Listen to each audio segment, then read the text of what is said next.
Buenas noches, gracias a todos los participantes que se han inscrito a este webinar. Soy el doctor Jeff Huarcaya Victoria, para los que no me conocen, y en esta oportunidad vamos a revisar un tema interesante, a la vez que poco frecuente. Vamos a hablar acerca de un síndrome psiquiátrico poco frecuente, específicamente el síndrome de Cotard. Vamos a revisar un poco algunos aspectos históricos en base a un caso clínico que hemos tenido, que hemos reportado, y de ahí revisaremos algunas consideraciones sobre la psicopatología, el tratamiento y posibles bases neurobiológicas de este poco frecuente síndrome.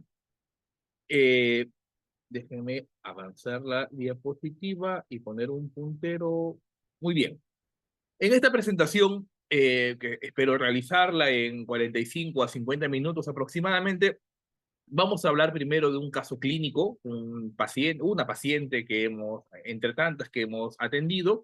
De ahí hablaremos un poco acerca de la evolución conceptual de este síndrome, las características clínicas del mismo.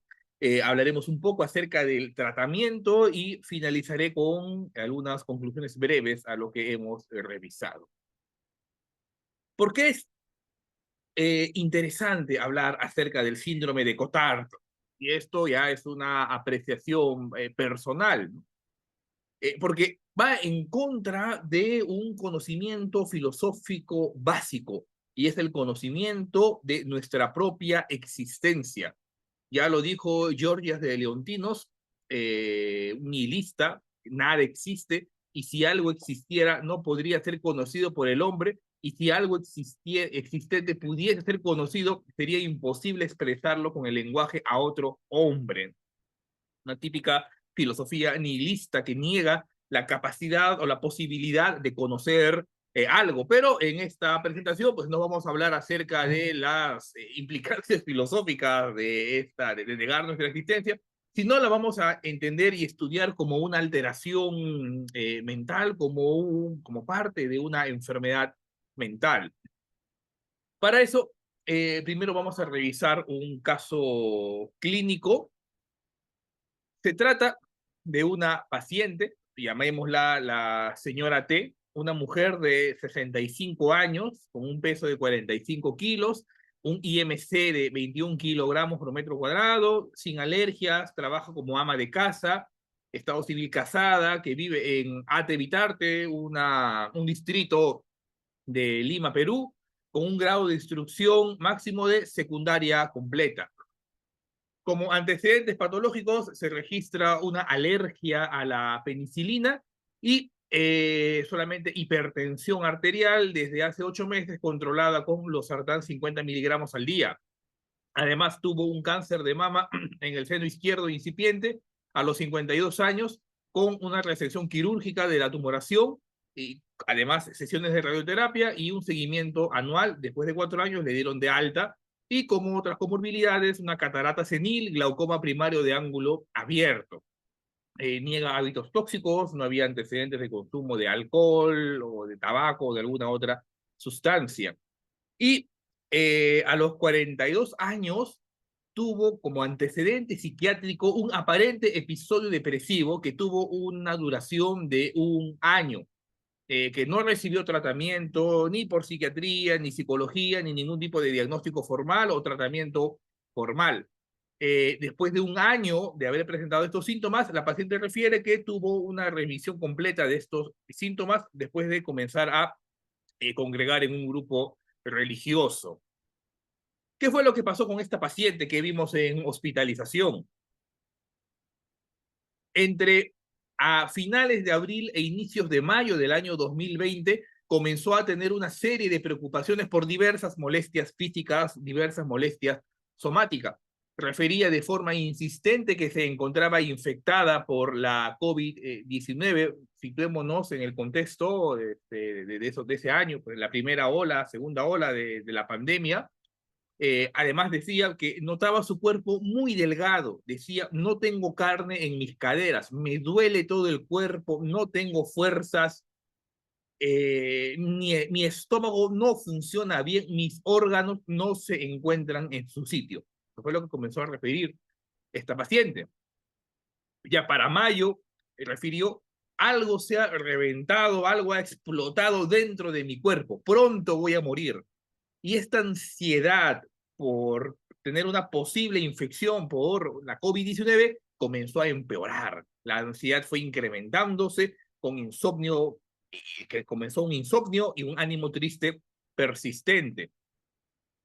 Para junio ya comenzó a tener conductas negativistas. Continuaba diciendo que su estómago se encontraba mal y no comía, debido a que, según ella, no iba a asimilar los alimentos porque su estómago estaba podrido. Ahí comenzó a decir, tengo mi estómago mal, podrido.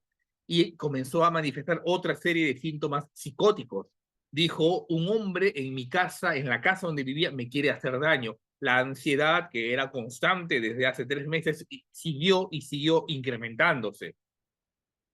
Por eso, ya el 25 de junio del año 2020, acudió a la emergencia de un hospital general donde se le observó que tenía insomnio, hiporexia, le refería que había un hombre en su casa que le quiere hacer daño, pensaba que su estómago estaba podrido y bueno, le diagnosticaron como un trastorno esquizofreniforme orgánico.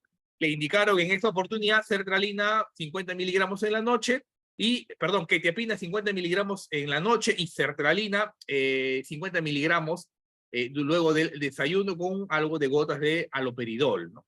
Y le indicaron, bueno, que siga sus controles por consulta externa.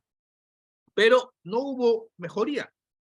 Después de mes y medio, los síntomas psicóticos persistieron, eran pertinaces, y ya comenzó a tener una cierta agresividad hacia sus familiares. Refería que no solo ella se encontraba enferma, sino también todos sus familiares. ¿Ah? Interesante, dijo, ya, yo sola no estoy enferma, mis hijos, mi familia también está enferma. Comemos en vano, ya no nos ayuda en nada la comida. Como mi estómago estaba podrido, por las puras voy a comer. Por eso deciden llevarla a la emergencia del hospital donde trabajo, el Hospital Nacional Guillermo Almenara Irigoyen en Lima, y recibió unas atenciones por psiquiatría de emergencia. Esta es la del 20 de octubre, y dense cuenta, estuvo desde julio hasta octubre con esos síntomas psicóticos, síntomas depresivos, ansiosos, perdón, marcados, que no mejoraba, ¿no? Una demora en llevarla nuevamente a la emergencia.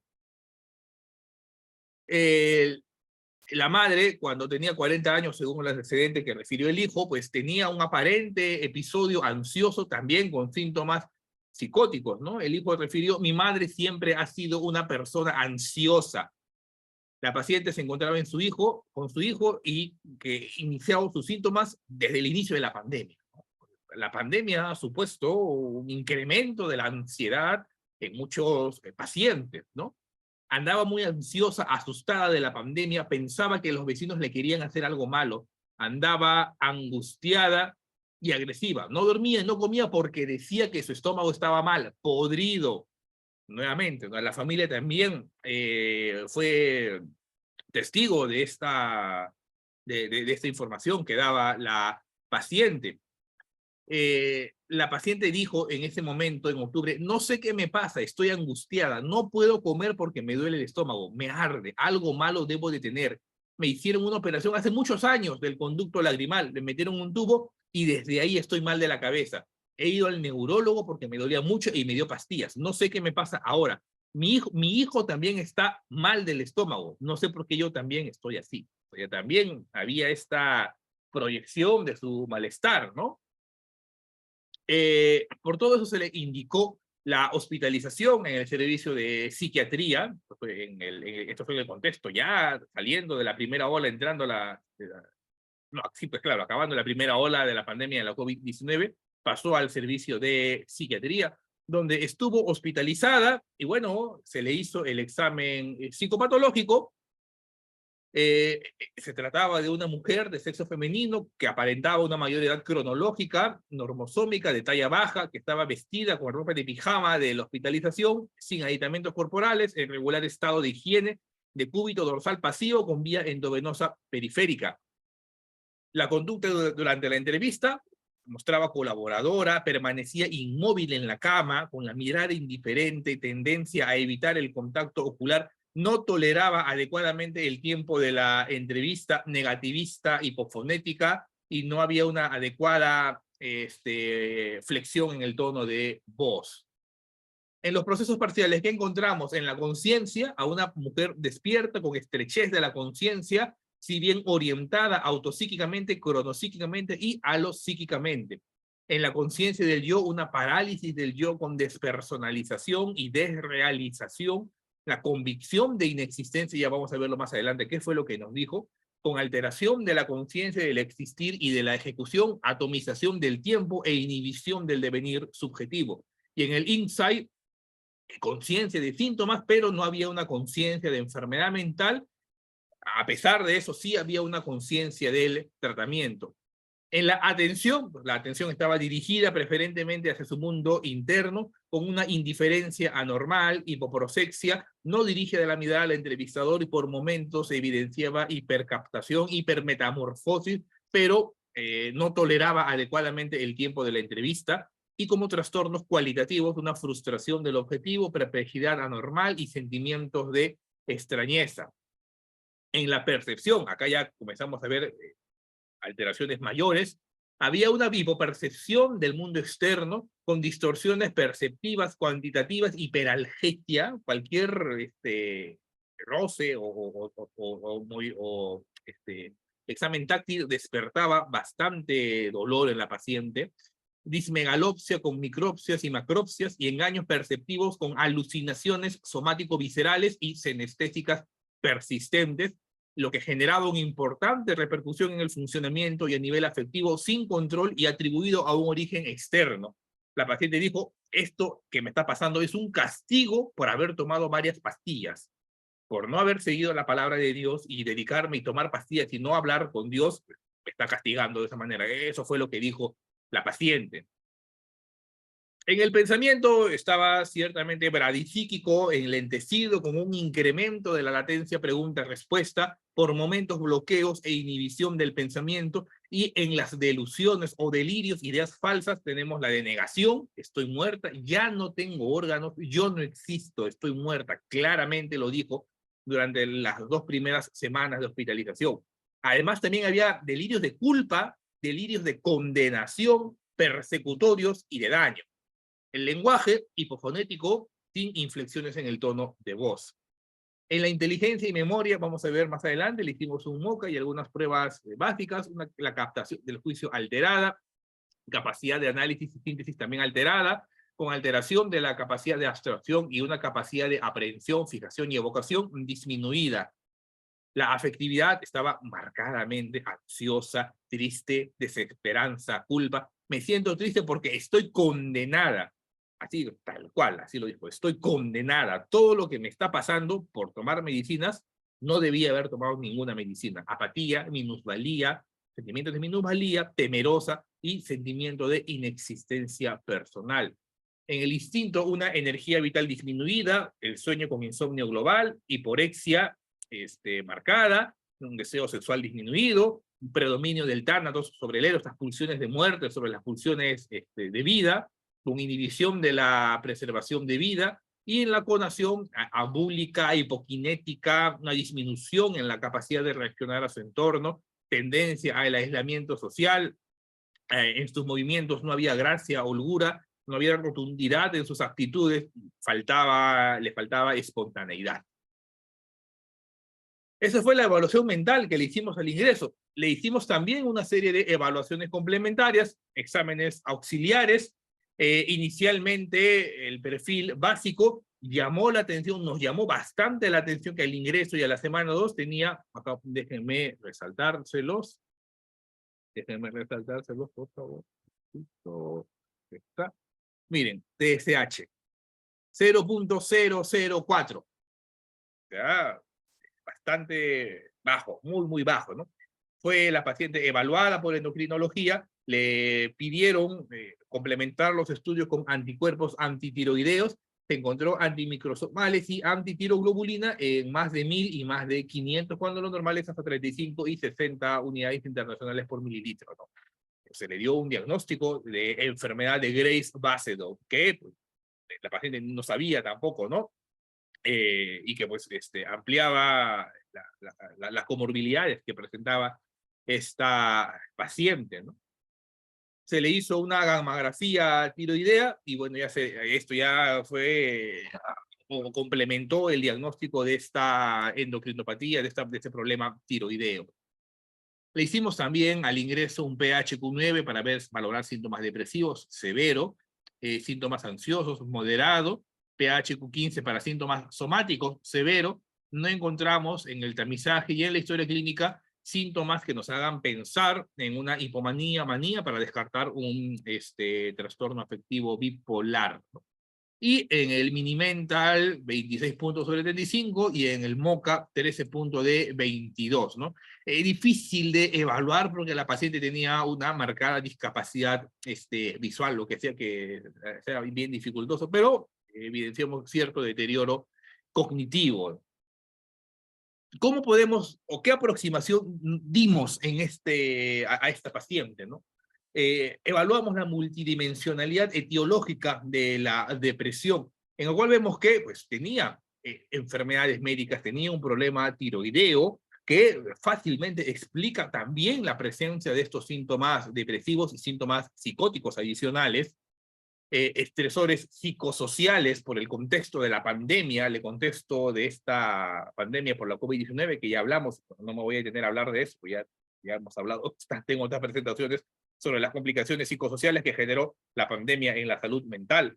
Problemas hormonales, ¿no? Como ya les dije, el problema tiroideo, personalidad previa, o sea, antes inclusive de que pase todo esto, ya tenía esta paciente un trastorno ansioso, una personalidad ansiosa, como refirió tu hijo, ¿no? Eso se encuentra, si queremos dar una multidimensionalidad etiológica, aproximación de multidimensional etiológica al caso de esta paciente, ¿no? Normalmente cuando hacemos las discusiones clínicas, hablamos de frente del diagnóstico y demás, ¿no? Pero desde un punto de vista académico y también para conocer mejor el caso de los pacientes, lo primero es brindar esta aproximación. Bueno, es una paciente que puede estar presentando las dificultades y el sufrimiento que tiene por este tipo de etiologías, ¿no? Y así como podemos hacer una valoración multidimensional etiológica de la depresión, de los trastornos depresivos, también podemos hacer una valoración multidimensional de la clínica, porque no solamente es que esta paciente tenga depresión, encontramos que también está marcadamente ansiosa, con bastantes síntomas somáticos, con alteraciones leves en la psicomotricidad, con marcados síntomas psicóticos, no encontramos síntomas disfóricos, maníacos, hipomaníacos, ni tampoco algún intento suicidio. Entonces, después de haber hecho esta valoración, esta multidimensionalidad, y de ver cuál ha sido el tratamiento que ha recibido esta paciente antes de la hospitalización, ahí pueden ver ustedes que antes de la hospitalización, el único tratamiento psicofarmacológico que recibió fue sertralina, haloperidol en gotas y algo de quetiapina. Se la hospitalizó. Estuvo desde el 28 de octubre hospitalizada y se le dio de alta, estuvo 3 semanas hospitalizada, acá ya me faltó completar el cuadro, pero ¿qué fue lo que se indicó, no? En la hospitalización se inició por 2 días olanzapina, que no toleró adecuadamente muchos efectos sedativos, por lo tanto se decidió retirar la olanzapina y se inició como antidepresivo venlafaxina, inicialmente una en el almuerzo y después de 3 días se incrementó a 2, ¿no? En el desayuno y en el almuerzo. Con quetiapina, 1/4 en la noche, o sea, 50 miligramos en la noche. Entonces, lo que se hizo fue cambiar el antidepresivo de sertralina a venlafaxina. Hubo una adecuada, óptima respuesta terapéutica. Como pueden ver acá, el PHQ-9 del ingreso fue 25 y a la segunda semana de hospitalización bajó a 4. Al igual que los síntomas ansiosos bajaron de 3 a 4 y los síntomas somáticos todavía persistieron, porque recuerden que esta paciente también tiene una enfermedad somática, un problema físico de fondo, que es la enfermedad de Graves-Basedow. Y hasta la fecha, la paciente pues, continúa tratándose conmigo, todavía la veo en consulta externa, hace poco más de un mes tuvo su último control, continúa con la venlafaxina con una respuesta muy favorable y una muy buena respuesta terapéutica, ¿no? Y es interesante y me gustaría que también se puedan motivar a ustedes, colegas, estudiantes, quienes estén participando en este webinar, para poder documentar adecuadamente y publicar los casos clínicos de los pacientes que vayan viendo y no queden simplemente en una anécdota de sobremesa de un paciente raro que vi, paciente con alguna patología poco frecuente, con una aproximación nueva que podamos realizarle, o con un tratamiento innovador, pues lo conveniente sería reportar, ¿no? Y si están iniciando su actividad de investigación, pues pueden iniciar ustedes con reportes de caso, ¿no? Y eso fue lo que hicimos con esta paciente, ¿no? Ahí ustedes pueden ver el artículo publicado, lo hicimos con el doctor Moreno, en este momento era residente en el Hospital Almenara donde trabajo. Está publicado en Psiquiatría Biológica, Depresión Psicótica y Síndrome de Cotard en una paciente con enfermedad de Graves-Basedow, reporte de un caso, y que pueden publicar, ¿no? Y de hecho, en nuestra práctica clínica tenemos una serie de pacientes, reportes de casos de pacientes con síndrome de Cotard, aparecen una vez cada año o cada 2 años, pues yo me vengo formando como psiquiatra desde el 2014, así que ya cada cierto tiempo se ve, ¿no? Este tipo de pacientes, ¿no? Este fue un caso de un paciente con síndrome de Cotard en el contexto de esquizofrenia, otro paciente adulto mayor con síndrome de Cotard en el contexto de un trastorno depresivo mayor, un paciente con síndrome de Cotard que además además de depresión también tenía síntomas catatónicos, que también hemos reportado. Hemos hecho una revisión, una revisión sistemática de reportes de casos de pacientes con síndrome de Cotard. Hemos publicado también y expuesto estos casos clínicos en un congreso mundial de psiquiatría. Acá no me dio tiempo, pero hubo 2 casos más que también hemos reportado, ¿no? Cada año, cada 2 años reportamos este tipo de casos. Y eso es importante porque de manera indirecta contribuimos al conocimiento de este síndrome. Ya lo vamos a ver más adelante cuando hablemos del tratamiento, ¿no?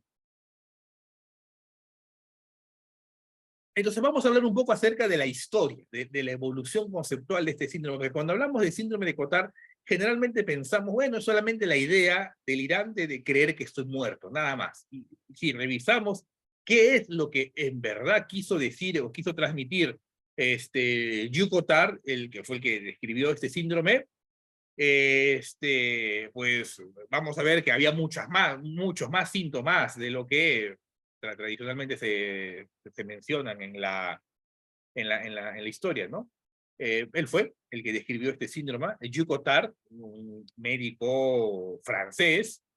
De ahí vino Jules Seglas, que complementó, amplió las descripciones clínicas. Si ustedes revisan el libro de Hugh Cotard, es bastante interesante, ¿eh? Está publicado, traducido al inglés, revisen los trabajos, porque van a encontrar ahí una riqueza psicopatológica muy interesante, ¿no? De ahí se dice que la delusión nihilista es aquella en la cual el paciente niega partes de su cuerpo o incluso el cuerpo en su totalidad, llegando últimamente a negar la existencia del mundo que le rodea, ¿no? Y bueno, recientemente pues se ha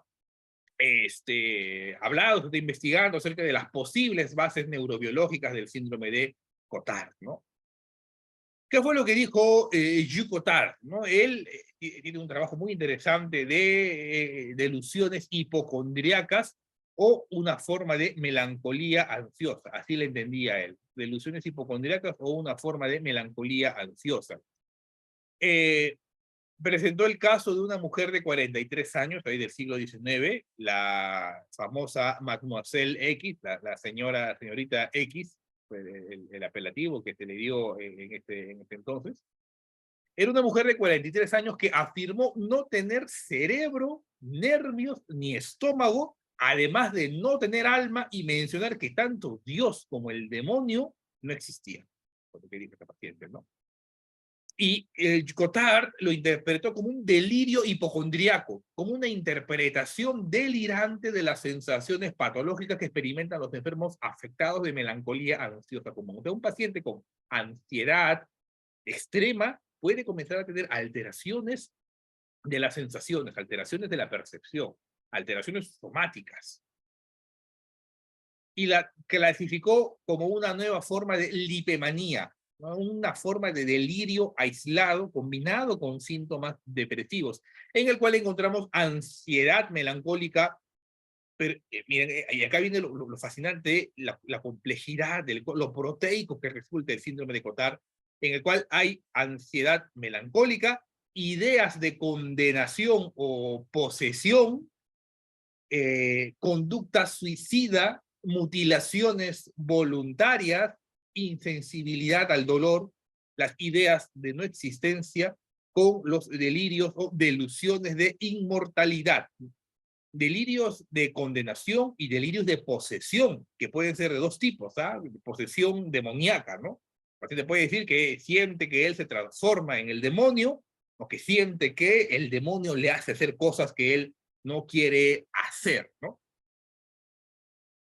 Entonces, él dice que estos delirios de negación llevan hacia el delirio hipocondriaco. O sea, que el delirio de Cotard no es solamente el delirio de negación, hay toda una miriada de síntomas delirantes, ¿no? Bien, esto es el extracto del libro de Cotard, que dijo: aventuro el nombre de delirio de negación para designar el estado de los enfermos en los que la disposición negativa ha llegado a su más alto grado, que dicen no tienen cabeza ni estómago, algunos incluso no tienen cuerpo. Si se les muestra un objeto cualquiera, una flor, una rosa, ellos responden: no es una flor, no es una rosa. En algunos la negación es universal, ya no existe nada, ellos mismos ya no son nada. Cuando el delirio de negación se ha constituido, tiene como objetivo que sea la misma personalidad del enfermo, o sea, también en el mundo exterior, adopta una forma hipocondriaca, ¿no? Y son muy variados los síntomas y las explicaciones delirantes que dan estos pacientes, ¿no? Recientemente con un grupo de residentes hemos visto una paciente que ella interpretaba y decía que actualmente se encuentra en el mundo de los muertos y que a veces pasaba del mundo de los vivos al mundo de los muertos, y que decía que ya no necesitaba comer porque ya estaba muerta, que le faltaba tendones y músculos y solamente era puro hueso, ¿no? Parte de la explicación que dan estos pacientes, ¿no? De ahí, Jules Cotard entonces conoció a esto como delirio de negación, una forma de delirio hipocondriaco. Después, Émile Trellis, perdón, en 1893 acuñó el epónimo de síndrome de Cotard. Miren ustedes lo antiguo que es este síndrome, esta descripción, ¿no? Que el paciente ya no existe, estoy muerto. Bueno, el síndrome de Cotard como tal, en 1893. En 1897, Jules Glass popularizó el epónimo de síndrome de Cotard en otro trabajo muy interesante: los delirios de negación, semiología y diagnóstico.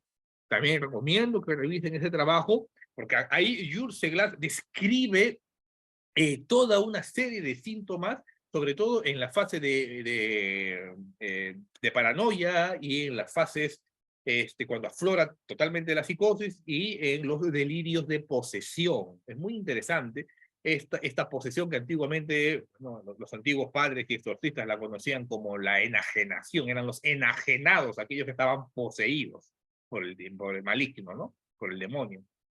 Y después comenzó a clasificarse las delusiones de acuerdo a su origen, el síndrome de Cotard de acuerdo a su origen, si era afectivo, si había síntomas motores. Se ha tratado de describir cuál era una posible clasificación del síndrome de Cotard. Vamos a ver más adelante, que ya se propone una más adecuada, ¿no? De ahí, ya a finales del siglo XIX, inicios del siglo XX, Jean Ferret, Luis Camusset, Carpentier, Tissot, cada estos alienistas psiquiatras, cada quien describió alguna parte específica del síndrome de Cotard y comenzó un interesante debate. uno se preguntaba, ya, pero ¿cuál es el origen del síndrome de Cotard? Por ejemplo, para Carpentier, todas las delusiones nihilistas eran hipocondríacas, todo era hipocondríaco, mientras que para Tissot era más bien un componente afectivo ansioso, mientras que para Cabuset era, él decía que la frecuencia de las delusiones nihilistas no es frecuente, solamente son peculiaridades. O sea, ver que un paciente tenga la delusión nihilista con el delirio de condenación y el de inmortalidad que da el cuadro completo del síndrome de Cotard es muy poco frecuente. Y él dijo, bueno, no hay que hablar de síndrome de Cotard, no hay que hablar de síndrome de Cotard, porque es muy poco frecuente, no se ve, no se ve. Y pues y después se le clasificó como, se le clasificó y se entendió como delirio nihilista. O sea, se dan cuenta que tiene varios sinónimos este delirio de no existencia, delirio de negación o delirio de Cotard, también como delirio nihilista, ¿no? ¿Y qué es lo que podemos negar, ¿no? Y esta puede ser también una aproximación y una forma de clasificación del síndrome de Cotard, ¿no?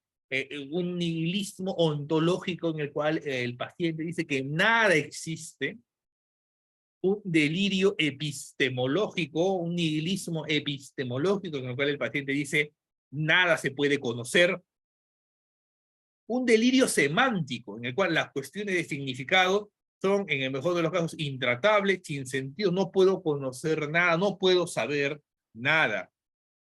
Un nihilismo axiológico, ¿no? El paciente dice nada es valioso, todo es relativo, nada sirve, y un delirio, un nihilismo praxiológico. Nada merece hacerse. Como nada tiene sentido, ¿para qué voy a hacer algo? ¿No? Son distintas formas de nihilismo. Entonces, ¿cuáles son las características clínicas, epidemiológicas de este poco frecuente síndrome? Primero, ¿y por qué hablamos de síndrome de Cotard? ¿Y por qué nos llama la atención, ¿no? Bueno, ahora también pues, en las redes sociales y demás se ha popularizado como el síndrome del zombie, ahora que está tan de moda esta situación de los muertos vivientes, pues dicen cómo es posible y llama la atención al público lego, ¿no? Pero lo cierto es que sí es poco frecuente, ¿no? Esta es una investigación publicada por Ramírez Bermúdez y colaboradores en el 2010, en el cual analizaron a una muestra de 479 pacientes con algún diagnóstico psiquiátrico que estuvieron hospitalizados, de los cuales solamente 3 tuvieron síndrome de Cotard, dando un 0.62%, poco frecuente. Otro estudio de Stomis Chanda, en 346 pacientes con esquizofrenia, solamente 3 tenían síndrome de Cotard, del 0.87%, ¿no? Si quieren, sacamos los cálculos. En el Hospital Almenara tenemos en promedio entre 30, a ver, déjame calcular, 30 por 12, 360 pacientes hospitalizados al año, ¿no? De los 360 pacientes hospitalizados en psiquiatría al año, uno tiene síndrome de Cotard, o a veces cada 2 años, ¿no? O sea, darían unas prevalencias similares, menos del 1%. Lo cierto es que este síndrome se ha asociado a bastantes patologías, tanto mentales como neurológicas, hasta enfermedades sistémicas, ¿no? Hemos tenido el caso de una paciente con lupus eritematoso sistémico, catatonía y síndrome de Cotard, también que lo vimos con los colegas de reumatología. Bueno, se ha descrito en trastornos mentales como trastornos depresivos, pacientes del espectro esquizofrénico, pacientes con trastorno afectivo bipolar, catatonía, comorbilidad con síndrome de Capgras, que es relativamente frecuente, y algo aún más raro que hasta ahora yo no veo, y bueno, espero algún día poder ver y reportar, la licantropía, paciente licántropo, esta combinación entre síndrome de Cotard, que ya es raro, y encima con un síndrome de licantropía, porque muchísimo más raro aún, ¿no? El paciente cuando cree que se transforma en animales. Enfermedades neurológicas, pues toda la lista, puede haber en enfermedad cerebrovascular isquémica, en hemorragia subdural, Parkinson, en traumatismo encefalocraneal, en esclerosis múltiple, malformaciones arteriovenosas, epilepsia, demencia semántica, atrofia de la corteza insular. O sea, hay bastantes enfermedades, se puede ver esto, ¿no? Las características clínicas, y esto va a ser revisando los trabajos originales de Hugh Cotard y Hugh Seglar, ¿no?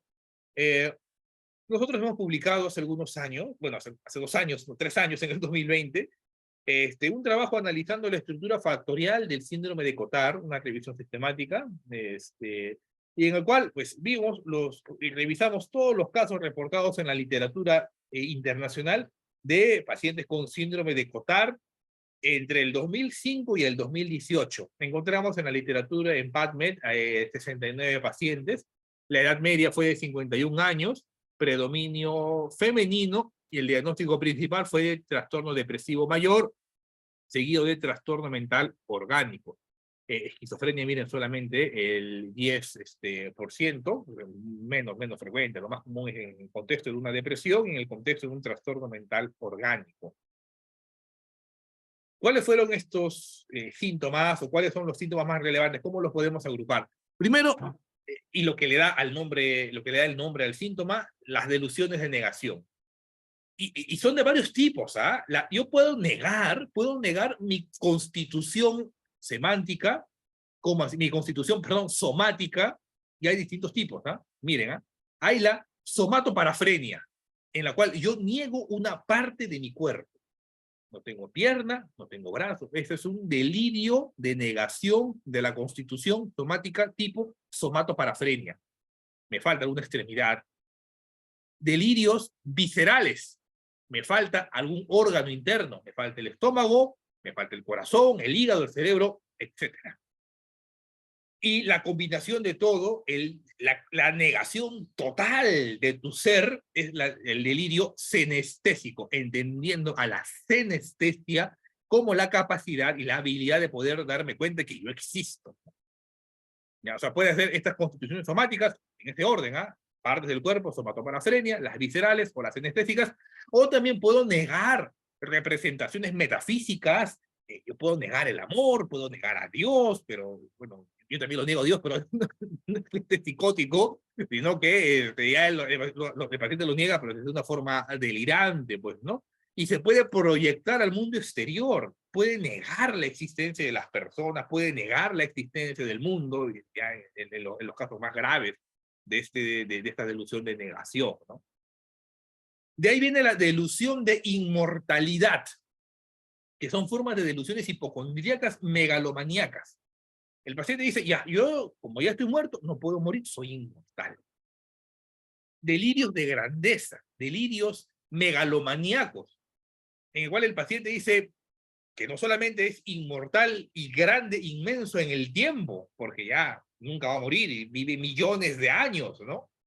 Sino también delirios megalomaníacos de enormidad. Algunos pacientes decían que ellos ya habían muerto, pero que eran gigantes, enormes, y que llegaban a las estrellas, y que, pues, si combinamos la negación, proyección al exterior, con la inmortalidad, el paciente comienza a decir, todas las desgracias que pasan en el mundo son por mi culpa. Teníamos un paciente que vimos en 2017, un adulto mayor, que decía que por su culpa ocurrían grandes catástrofes, guerras, iba a ser el fin del mundo solamente por su pensamiento. De ahí tenemos los delirios de condena. Condena muchas veces de tipo religioso, pero que ahora se ha secularizado, de humildad, autoacusación.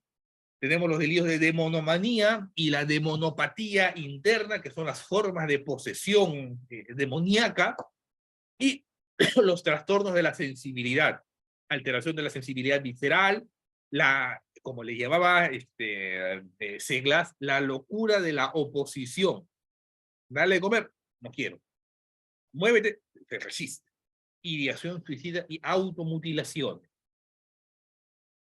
Este es un caso muy interesante que reportamos de un paciente con un síndrome de Cotard en el contexto de esquizofrenia, y él decía que le faltaba el cerebro, le faltaba el corazón y el estómago, ¿no? Y le dijimos, a ver, dibújese usted, ¿no? Y es muy interesante, cuando tenga un paciente con síndrome de Cotard y ya esté menos psicótico y puede colaborar, denle un papel, una hoja y colores y indíquenle que se dibuje. Miren el paciente cómo se dibujó. Miren cómo se pintó la cara. ¿Qué dijo él? Doctor, me falta sangre en la cara. Le dibujó el esófago, el estómago y el corazón porque decía que esto era lo que le faltaba. Y acá, esto que ven acá al costado es su cerebro. Él dijo que su cerebro ya se había salido de su cuerpo. De la explicación que daba este paciente, ¿no? Tenía este paciente un delirio adicional sexual muy importante. Él decía, ¿cuál era la culpa que cargaba este paciente? Que una vez había visto a un familiar bañándose y desde ahí comenzó la culpa, ¿no? Y bueno, decía que la policía lo iba a buscar, que lo iba a meter preso, magnificó su angustia, ¿no? Cuando escribimos a un paciente con catatonía, síndrome de Cotard y catatonía, pues también hicimos una revisión, esto lo publicamos con la doctora Ángela Podestá, que también trabaja en nuestro hospital.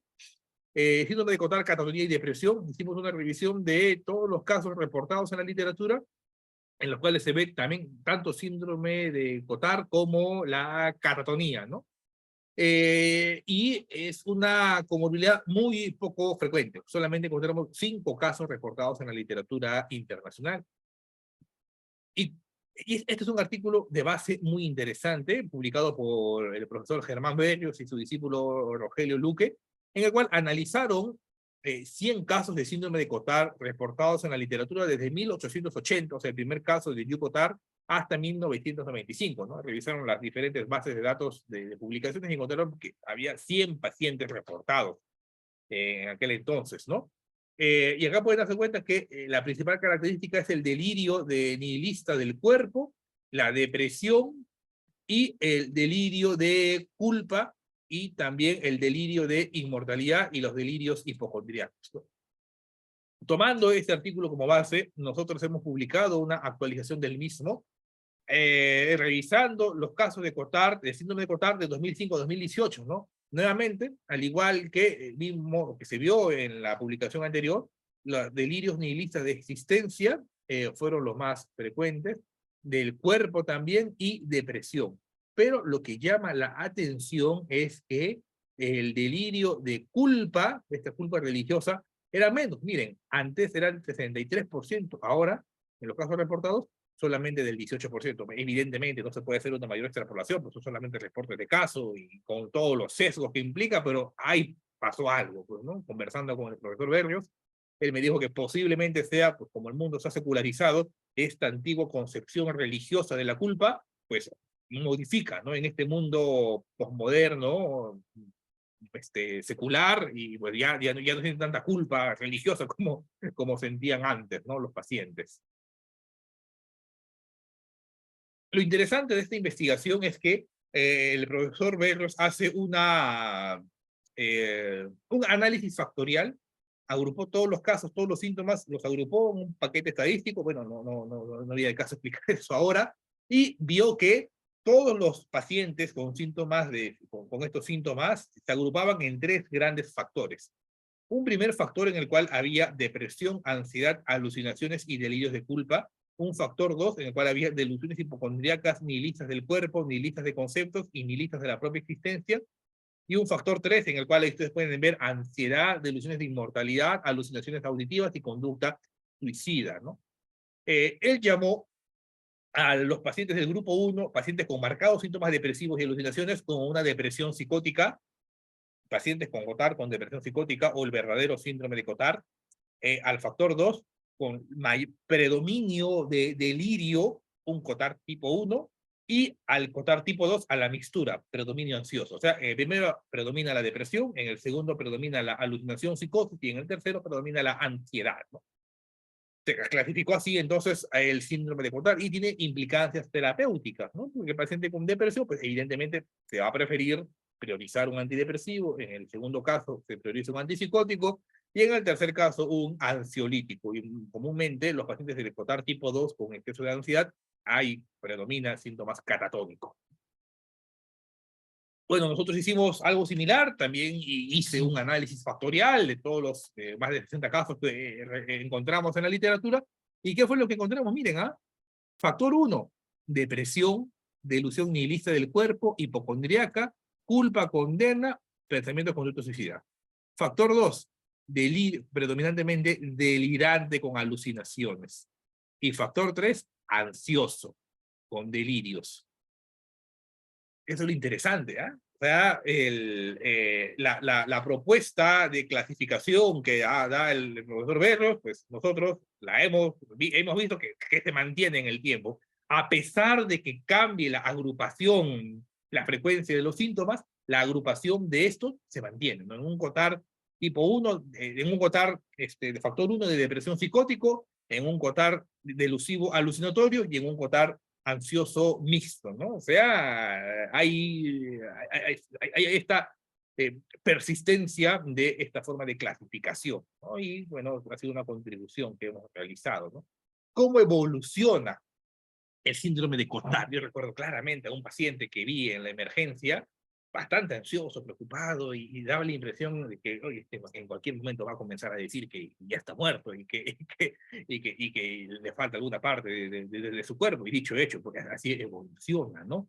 Primero, hay un estado de emergencia, aparición espontánea por fuertes señales emocionales, específicamente el miedo.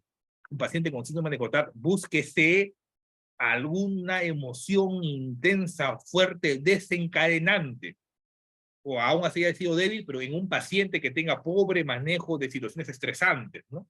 Un paciente decía, doctor, yo vendí en mi currículum vitae, ingresar a trabajar en un ministerio, pero me falsifiqué unos documentos y me van a descubrir, me van a meter preso, y ahí comienza, alborotó. Otro paciente me dijo, doctor, me pedí un préstamo de 100.000 soles para mi negocio, fracasé, me están buscando los acreedores, no sé qué hacer, me han amenazado de muerte. Otra señal emocional intensa. El otro paciente nos dijo que la policía lo estaba buscando porque era un pervertido sexual. O sea, hay una señal emocional fuerte, generalmente miedo o terror, que desencadena toda esta situación, con mucho estrés, ¿no? Mucho estrés, mucha presión que se le puede generar a esta persona. Pasa de esta emergencia de desaparición a una fase de germinación. Lo primero que aparece es el ánimo depresivo, la ansiedad, la hipocondría y la senestopatía.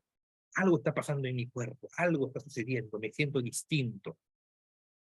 De ahí aflora, ya aparecen los delirios, ya lo verbaliza, con ansiedad y negativismo. Si ustedes ven un paciente con mucho miedo, con mucha depresión, con mucha ansiedad, que además tiene y comienza a decir algo o tiene algunos síntomas hipocondríacos, puede ser que presente en unas semanas, aflore este síndrome de Cotard negativo, diga ya estoy muerto, ya me falta un órgano, me falta algo. Cuando se resuelve esto, cuando se da el tratamiento, llegamos a la fase crónica, en el cual pues puede haber una sistematización de los delirios, o sea, persisten las ideas falsas, o puede haber un deterioro emocional persistente, la depresión persiste, la ansiedad continúa en menor intensidad, pero sigue ahí, ¿no? Bueno, esa es la evolución del síndrome de Cotard, ¿no? Y en el estudio neuroimagenológico, neurofuncional, este es un trabajo que publicamos con la doctora Alejandra Meneses y el doctor Dwight Herrera, cuando eran residentes en el hospital, también fue en el contexto de la pandemia. Vimos 2 pacientes con síndrome de Cotard. Esto sí fue una anomalía, ¿no? En el contexto de la pandemia, aparte de la que describimos, otros 2 pacientes fueron con síndrome de Cotard, y todos en el contexto de miedo a la COVID-19, ¿no? Por eso les digo que esta pandemia pues, ha hecho que aparezcan muchas de estos síndromes raros, ¿no? Pero bueno, le hicimos un estudio de SPECT cerebral a ambos pacientes, no voy a detallar cada caso por cuestión de tiempo, pero sí encontramos disminución, una hipoperfusión heterogénea en la corteza frontal y parietotemporal de predominio derecho en ambos pacientes, ¿no? Eso es lo interesante, ¿no? Paciente 1, acá pueden ver ustedes, hipoperfusión heterogénea en la corteza frontal y parietotemporal, predominio derecho, y en el paciente 2, hipoperfusión frontal y también parietal y temporal, acá más bien de predominio izquierdo y también con alteración en los ganglios basales, ¿no?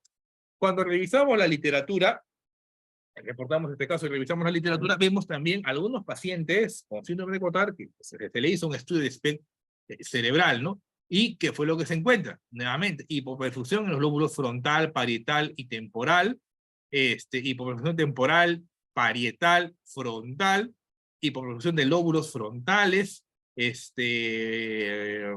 También acá hipoperfusión frontal, frontoparietal, ganglios basales y tálamos, ¿no?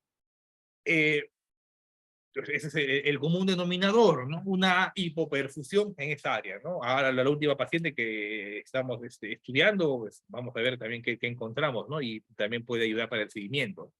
Y eso, pues, ¿qué tiene que ver eso con el síndrome de Cotard, entonces, ¿no? Se postula que estas áreas se van a encargar del reconocimiento emocional, de filtrar adecuadamente las expresiones intensas de miedo. Si ustedes revisan estudios de neuroimagen funcional en pacientes con catatonía, van a ver áreas similares alteradas que los pacientes con síndrome de Cotard, ¿no? Hay una expresión emocional intensa, la hipoperfusión frontal hace que la emoción no se procese de manera adecuada y se exacerba la angustia y va a generar toda la alteración, todos estos delirios nihilistas que presenta el paciente. Igual, son pocos casos, se requiere más investigación al respecto, ¿no? Y describir qué pasa en estas áreas, ¿no? Y finalmente, en el tratamiento, ¿qué hacer con en estos pacientes, ¿no? Este es un trabajo publicado hace poco también, recién en 2020. Acá se revisó 300 casos de pacientes con síndrome de Cotard, ¿no? Y se dio una suerte de guía básica, porque igual también son reportes de casos, no se puede sacar más nivel de evidencia de esto, pues, como vieron es muy poco frecuente. Y ¿qué es lo que proponen estos autores? Primero, hacer un buen diagnóstico, estar completamente seguros que se trata de un síndrome de Cotard, evaluar y hacer un diagnóstico diferencial con una asomatognosia, dismorfofobia y la intermetamorfosis, ¿no? Otros problemas psicopatológicos.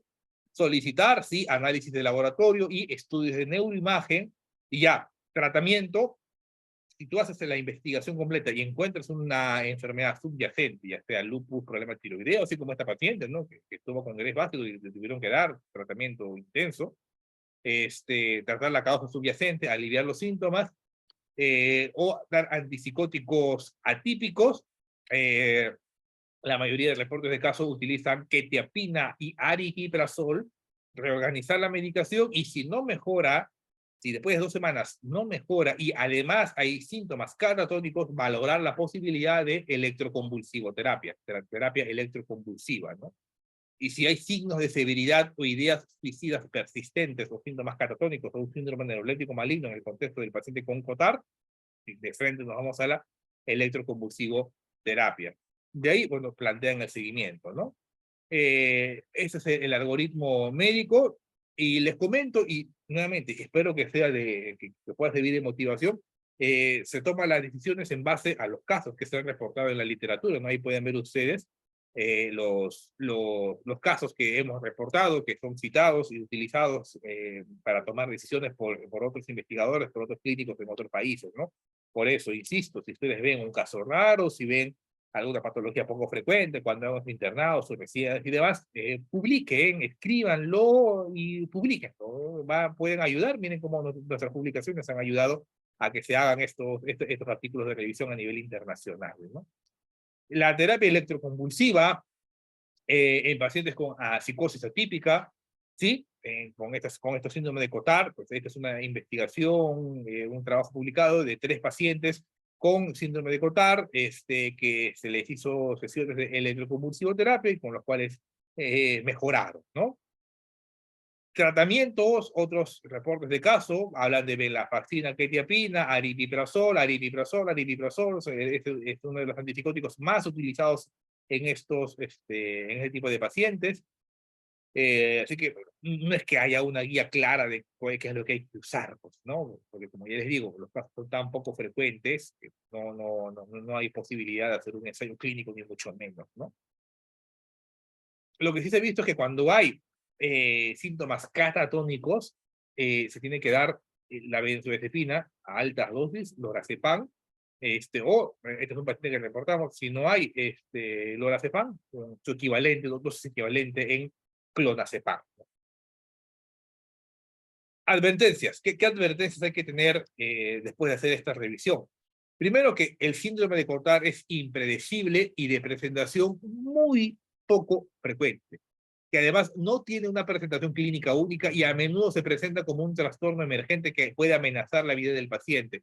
Por lo tanto, muchas veces es difícil obtener un consentimiento informado para que el paciente pueda ingresar a un protocolo de investigación o a un ensayo clínico, ¿no?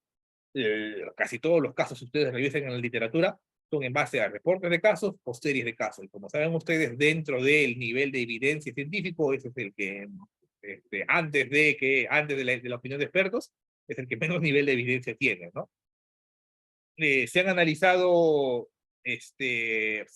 fuentes secundarias no controladas, lo cual hace que estos hallazgos estén limitados por la calidad de los casos reportados.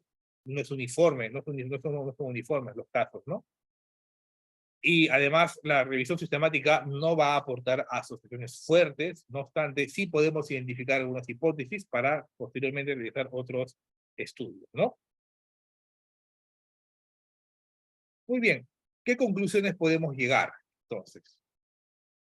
Primero, que la psicopatología del síndrome de Cotard es más compleja que la simple asociación con el delirio de estar muerto que se ha venido realizando en las últimas décadas, ¿no? Eso es parte de la simplificación, de una excesiva simplificación de la psicopatología. Es decir, síndrome de Cotard solamente como delirio de negación o delirio de estar muerto es una hipersimplificación, ¿no? Y eso no es lo que estaba describiendo Duke Cotard, ¿no?